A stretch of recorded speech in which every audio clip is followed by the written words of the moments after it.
نننے زمنگ سبق سلورم سفارہ سورت آل عمران 112 نمبر آیات خوانوالی تر آیت نمبر 116 پورے. اعوذ باللہ من الشیطان الرجیم بسم اللہ الرحمن الرحیم سبحانک لا علم لنا الا ما علمتنا انک انت العلیم الحکیم. ضربت علیہم الذلہ وحل شوی دے پدائی باندے مہر د ذلت اینما ثقفو چرت چومندل شدئی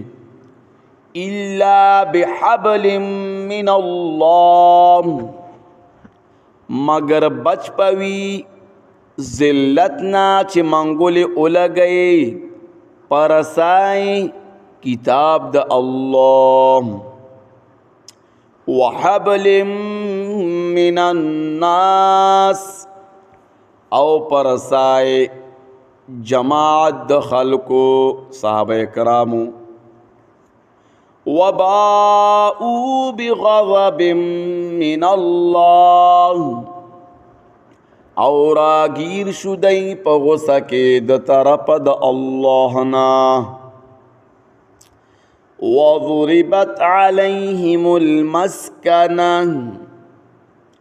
او وحل شو پا دی باند مہرد خوارائے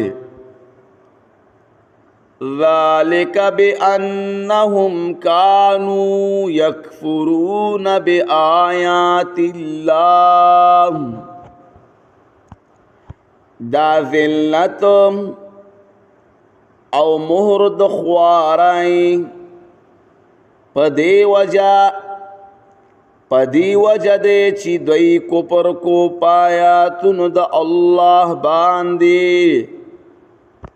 وَيَقْتُلُونَ الْأَنْبِيَاءَ او وجلب پیغمبران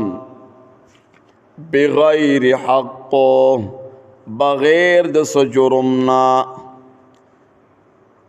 ذالک بما عصوا دا قتل دا انبیاء پا سبب دا آغا چھ دینا پرمانی کڑوا وکانو یعتدون او دی دا حد نا تیرے کون کی لیسوا سواء من اہل الکتاب ندی دی ٹول برابر باز د اہل کتابنا امت قائمہ یو ٹول گے دے اولال پدن یتلون آیات اللہ چلولی آیاتنا دا اللہ آناء اللیل فترپن دشپے کے وهم یسجدون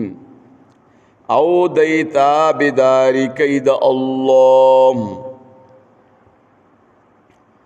یؤمنون باللہ ایمان لردی پا اللہ باندے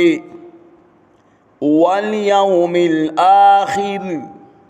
او پورز دا آخرت ویأمرون بالمعروف او حکم کئی خلقتا دخو کارنو وینہون عن المنکر او من کئی خلق دا نارواؤنا وَيُسَارِعُونَ فِي الْخَيْرَاتِ او تلوار کئی پنے کو کارونو کی وَأُولَئِكَ مِنَ الصَّالِحِينَ او دغه کسان د نیکانو ندي. وَمَا يَفْعَلُوا مِنْ خَيْرٍ او آغا سوک او آغا چه کئی دی سنیکی خرچو فَلَنْ يُكْفَرُوهُ نو محروم بنکریشی د اجر د اغینا. واللہ علیم بالمتقین او اللہ پوہ دے پا پریزگارانو باندی. ان الذین کفروا یقینا آغا کسان چه کفر کڑے دے لن تغنی عنهم اموالهم چاری با پایدہ ورنکی دیتا مالون ددئی ولا اولادهم او نا اولاد ددئی من اللہ شیئا دا عذاب دا اللہ نسشی. وَأُولَئِكَ أَصْحَابُ النَّارِ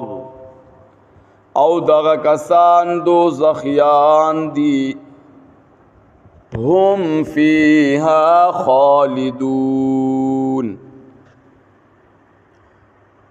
دی بوی پدے کی ہمیشہ